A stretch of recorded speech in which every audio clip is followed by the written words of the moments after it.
Hey guys, listen up because today we're diving into an amazing world, and let me tell you, it's going to be wild. We're talking about lots of battles, cool battles, and beautiful girls. We're also going to talk about a super archer who shoots arrows faster than my aunt at a Black Friday sale. And it looks like he's playing Cupid because he's hitting all the girls in the heart. And at the center of that world is our main man, Tiger Wormwood Warren. Or, as I like to call him, Tiger. Yes, that's right. This man has a name like he's about to release the hottest rap album of the year. Tiger is no ordinary guy off the street. No, this guy is the Lord of Alsace, and he has the kind of bow and arrow that would make Robin Hood seem like a game of Nerf guns. When Tiger draws the bowstring, you can be sure he'll hit the target. He always hits the target if he doesn't have a bow and there's a beauty in front of him. This guy will win her over with one look. So, the show begins, and Tiger goes into battle with Chid's army. But even though the battlefield has turned into a lively game of duck hunt, his soldiers are wounded, and he falls into the hands of Eleanor Voltaria. And Eleanor, let me tell you, is one of the 7 vanities, and it's best not to mess with her. But our hero already knew that. He attacked Eleanor's squad thinking he could destroy her and win the battle. But as they say, no such luck. After a failed attack, she doesn't order his head cut off, much to the surprise of her servants. Though he misses the arrow, it hits her heart. She fell in love with him, for she saw at once that he was a marvelous man. She decided to take him captive, and to eventually win his heart too. For all the servants, she arranged a demonstration of his strength, so that no one would doubt her decision and his usefulness in the army. He was given a tainted bow, but he was able to show his mettle. He shot from a great distance the assassin who made the attempt on Eleanor's life. After that, he began to train the archers of her army, and earned great respect among them. I will reveal to you in detail who our Tiger Wormwood Vorn is. Tigri is a valiant and just righteous man who will fight to defend Alsace from any enemy threats, more out of filial responsibility and love for his people than out of loyalty to the crown. Unlike other aristocrats and nobles of Brune, Tiger leads a modest and frugal life and treats his people with the respect and favor they deserve. His love for Alsace is so strong that he is willing to defend it at all costs and even risk his own life. While he was in captivity, another nobleman decided to destroy his home. Tiger could not stand it. He wanted to go alone to defend his people. But he was no longer alone. Eleanor decided to help him in exchange for his love, but his lands were now hers. How sweet! When a girl says she'll pay your taxes for you, but then you and your apartment are now hers. So, how did it go down? I'll tell you. Thanks to Moshe's warning, almost everyone in Alsace began evacuating Alsace. The able-bodied fled to the nearest desert, and the vulnerable sought refuge in the nearest shrine. Of all the inhabitants of Alsace, only Tita remained at Vorn Manor, awaiting Tigri's return. Unfortunately, Zion's vast forces stopped the evacuation and descended upon Alsace, looting, vandalizing, and even killing anyone who tried to escape. Despite the horrific destruction, Sion remained unsatisfied until he saw the Vorn estate from afar, planning to visit it before burning it to the ground. Fortunately, Tigray and Leomritz's army arrived in Alsace just in time. The Count launched an arrow into the palm of Sion's hand, causing Tita to escape Sion's clutches and leap from the balcony into the arms of Tigray, who was saved by Helene's wind for a safe landing. With the appearance of Tigray and his new ally Eleanor Voltaria, and the army of Zakted, Thénardier's army began to panic and was forced to retreat from Alsace, losing 300 men in the process. as Halim decided to confront Sion and his remaining 2,700 troops on the plains of Malsha.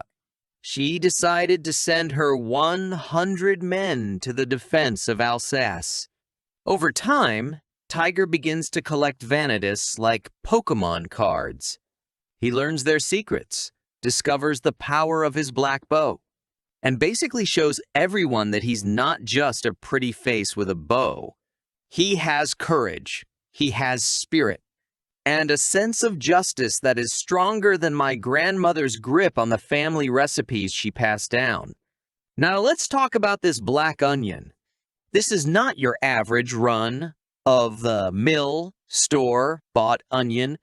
No, this thing is like the Excalibur of archery. It reacts to these vanities, charges up, and turns the tiger into a one-man army. But as we know, with great power comes great responsibility. And Tiger isn't just trying to score a lot of points. He has a mission. He wants peace. He wants prosperity, and he's ready to put an arrow through the heart of anyone who gets in his way. But he does it with style, grace, and a heart that just won't give up.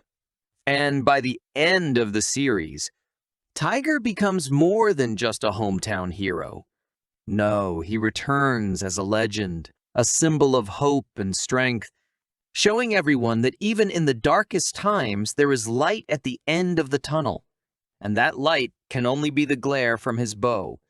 Let's not forget the Vanities. These ladies are like Beyonce on the battlefield. Beautiful, strong, not to be trifled with. And for some reason, they all just fall down in front of Tiger.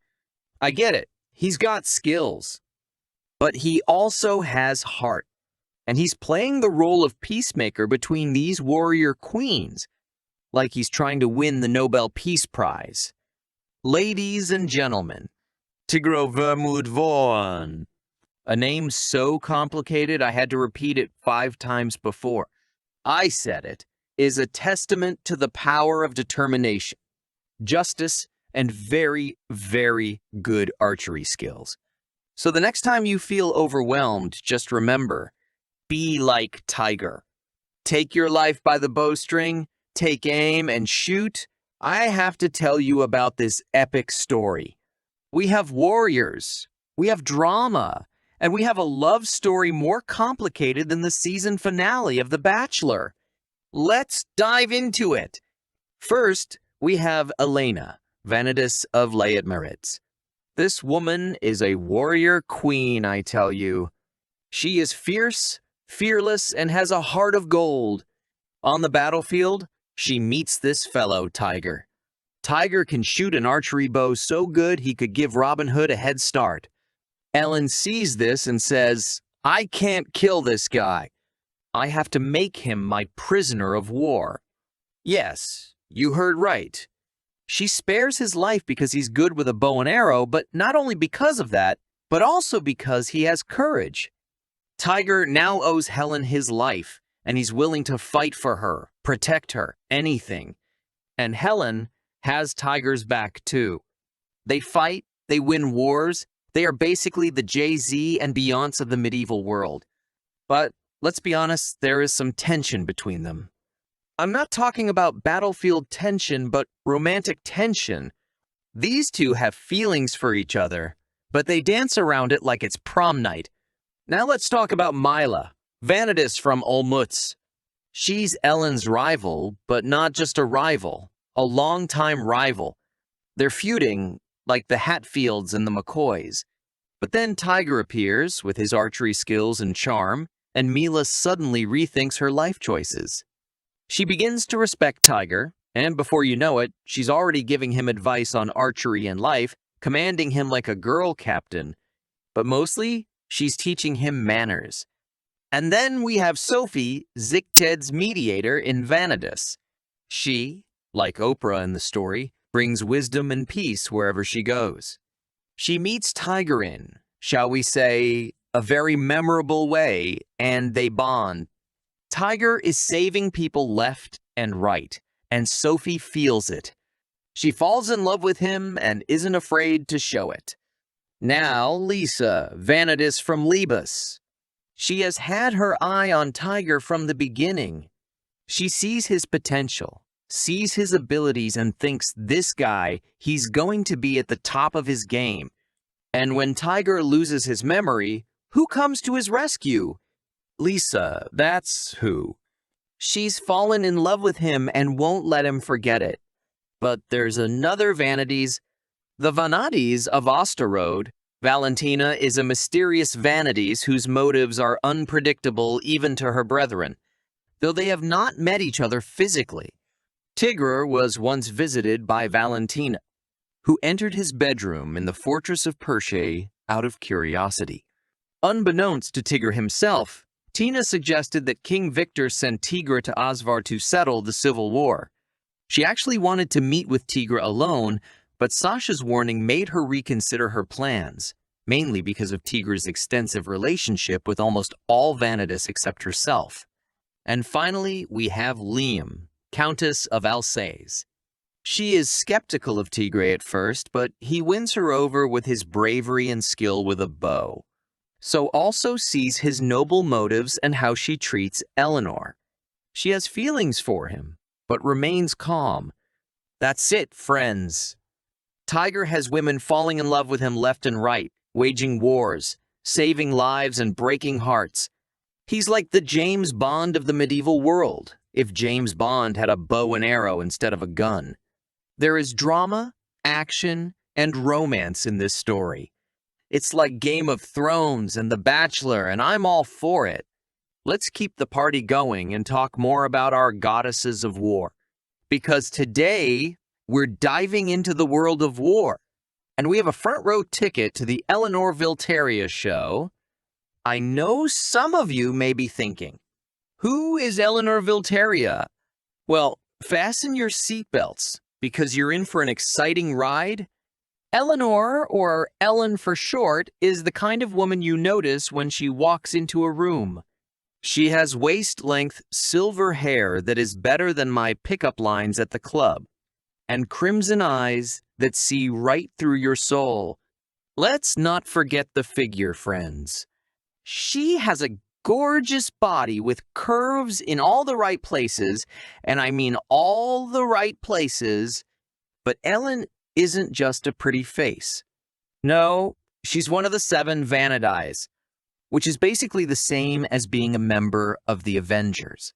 But in a medieval fantasy world, she has strength, she has power, and she knows how to wield a weapon. And I'm not just talking about her charm, folks. I'm talking about her Vandus, her magical weapon that turns her into a one-man army on the battlefield. Now let's talk about her style, because this woman knows how to dress. On the battlefield, she wears blue light armor with red, and purple skirts, and looks like she just stepped off a Milan fashion show. But when she's not kicking ass and taking charge, she's either in her regal uniform or her usual girly clothes, proving that she can fight both on and off the battlefield. But this is where the plot twist comes in. Tigre Vermouth Warn, or Tiger as we like to call him, and he calls himself. This guy becomes Ellen's prisoner after the battle, but instead of sending him to the gallows, she sees something in him. Since he single-handedly attacked her squad, what a lunatic! She sees potential in him. And when Ellen sees potential, she grabs him by the horns. So Ellen and Tiger start spending time together. And before you know it, they become not only allies on the battlefield, but friends.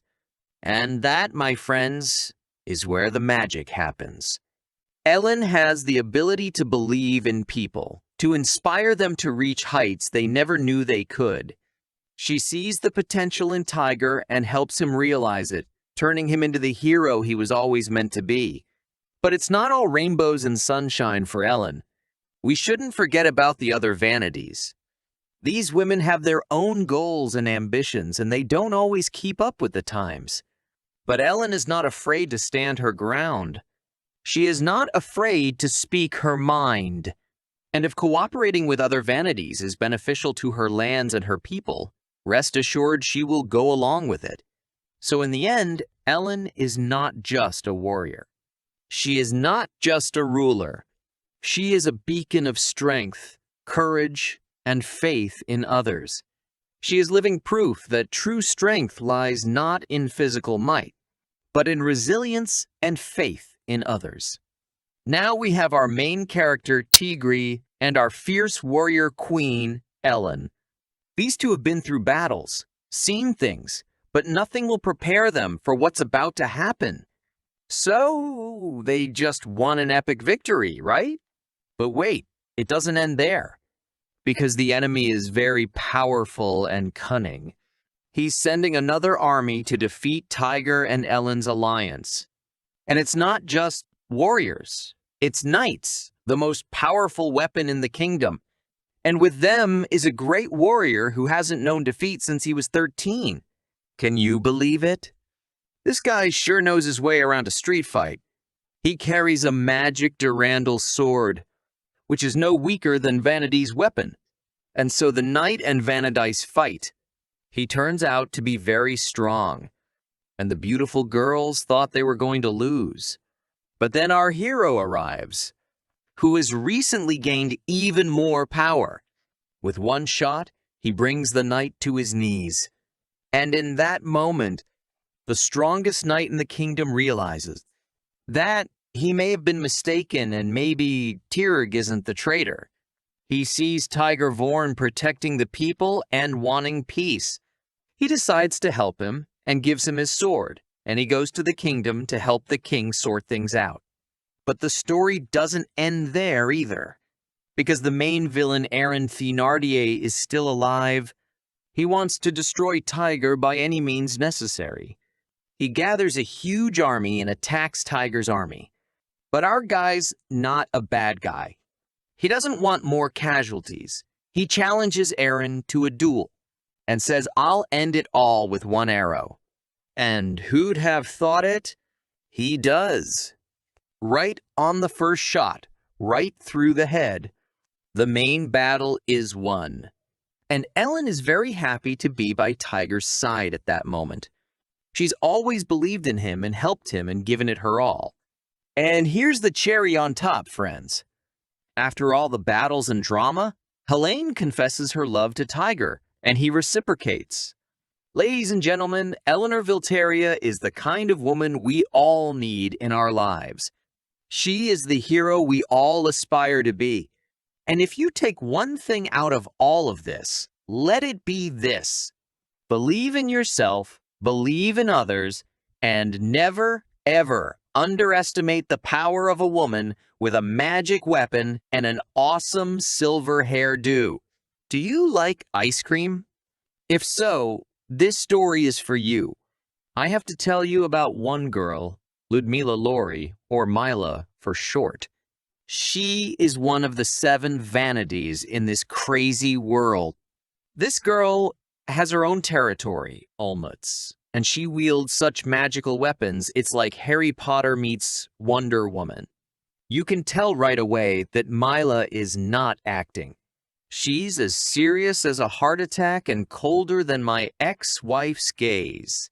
She's so unwavering. It's like she's made of ice.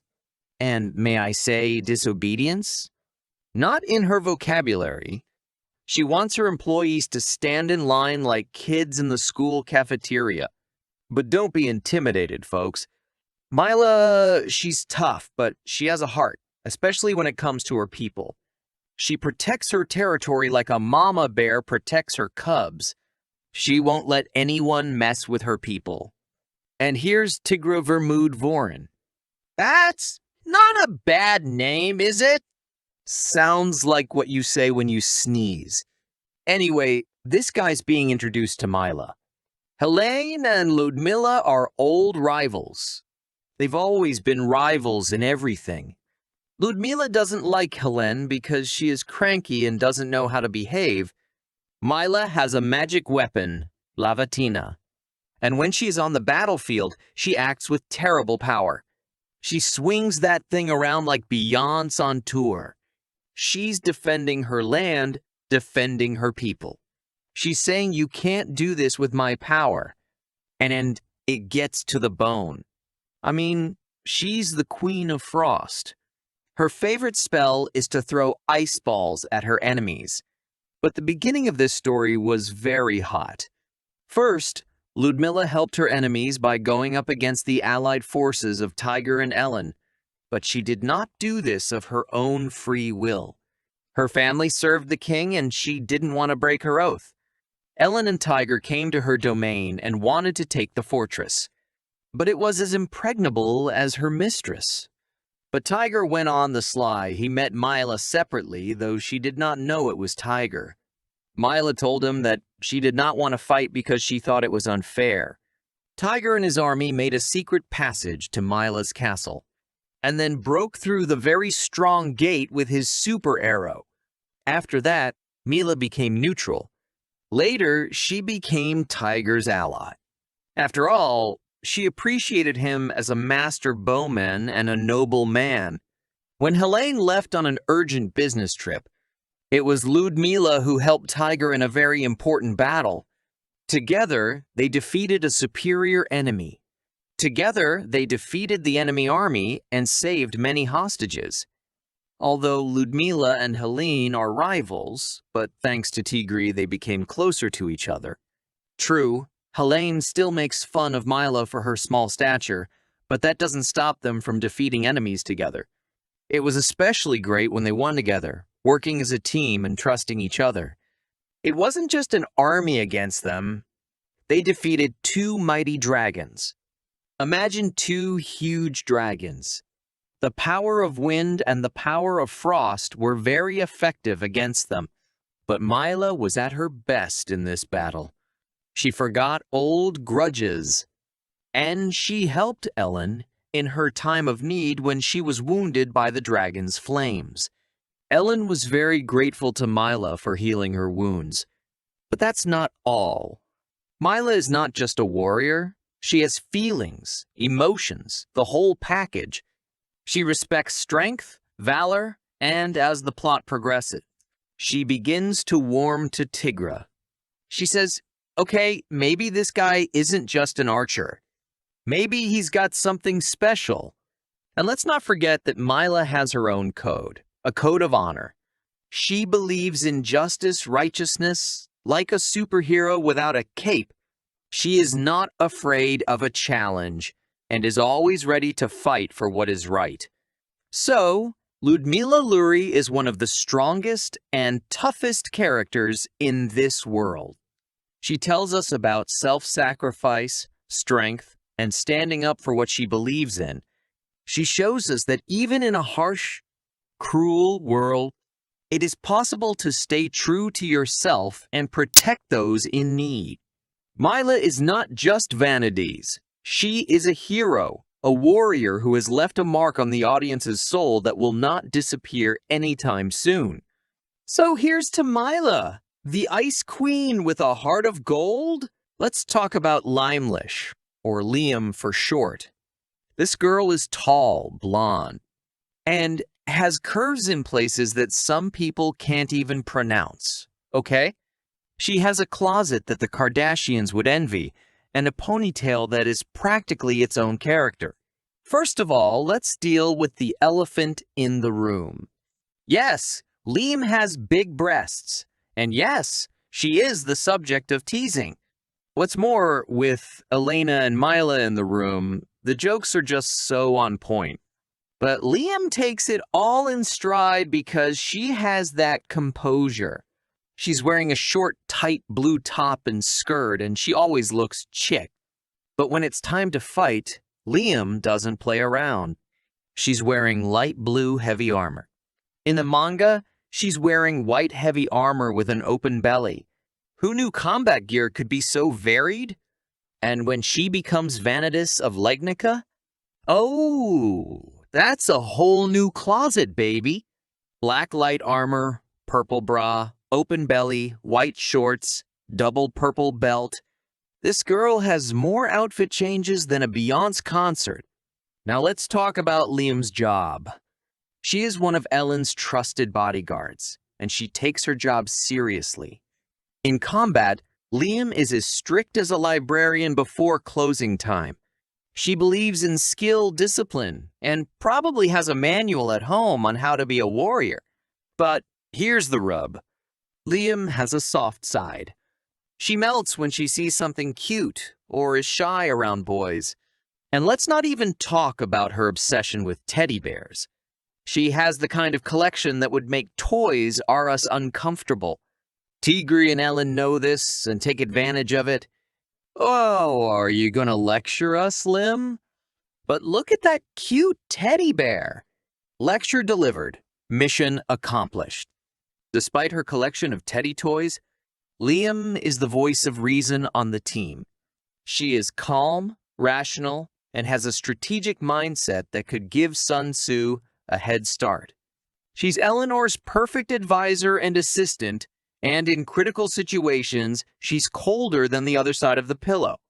But don't think Liam can fight with the best of them. She wields a sword, knows how to use it, and isn't afraid to get her hands dirty. Her bravery and fighting skills inspire everyone around her, proving that she's a valuable member of the team. And when it comes to Tiger, the most important person, Liam goes from distrustful to one of their most trusted allies. She becomes the liaison between the Lady Warriors and Tiger's world, helping them understand each other and work together. She fell in love with him when Tinner saved her from death. After that incident, she trusts him 100%. Liam is a symbol of strength, intelligence, and loyalty. She proves that women can be just as strong as men, and that true strength lies in being true to your beliefs and protecting those you love. So, here's to Lip, the tall blonde warrior who can show off her battle attire and teddy bear collection like no other, proving that you can be fierce, fabulous, and teddy bear lover at the same time. Well, it's sweet time because we need to talk about this character, Sophie. This isn't just any ordinary character, no. This is Sophia Obertos, one of the 7 Vanadies, a warrior queen if you've ever seen one. But she doesn't just swing a sword and shoot arrows. Oh, no. She has style and grace and curves in all the right places. And she's a powerful sorceress. Very cool. Way better than Hermione from Harry Potter. We're talking about a woman with golden blonde hair that curls faster than a roller coaster, legs for days, and a figure that makes everyone in the room do a double take. She's wearing a pale green and white dress, and I swear it's like the designer was playing a game of how low can you go with that neckline. And here's Sophie. She's got that whole noble lady feel about her. She's got hair and eyes and a closet that screams, "I'm royalty, but I can kick your ass if I have to." Not to be overlooked is her weapon of choice, a magic staff. That's right, magic stuff she knows. She fights like she's in a medieval version of a superhero movie. But what really sets Sophie apart is her character. She's kind, empathetic, and wise beyond her years. She is like Mother Teresa and Wonder Woman having a baby. She resolves conflicts, supports her friends, and does it with a smile on her face. And let's talk about her relationships. Sophie doesn't just fight alongside the main characters. She builds relationships, creates bonds, and is that wise big sister everyone dreams of. She has a special bond with the main character, Tiger. That shows him that strength doesn't always come from the muzzle of a gun, or, in this case, from a bow. Sophie, like Vanadis, doesn't just fight and make friends. She has responsibilities, people to take care of, and lands to rule. And she does all of this with the kind of dedication that inspires everyone around her to do new things. In this way, Sophie is more than just an anime character. She is a force to be reckoned with. She has the strength of a warrior, the grace of a queen, and the heart of a saint. She proves that you can be a badass warrior on the battlefield and a compassionate leader off of it. And that, my friends, is why Sophie from Mata no Yudu Vanitas is not just a character, but a damn good role model. Thank you, my favorite friends, for always listening to my retellings to the end and many times over. I'm very grateful for your support. Don't forget to like, comment, and subscribe to the channel if you haven't already. And if you already have, all the better.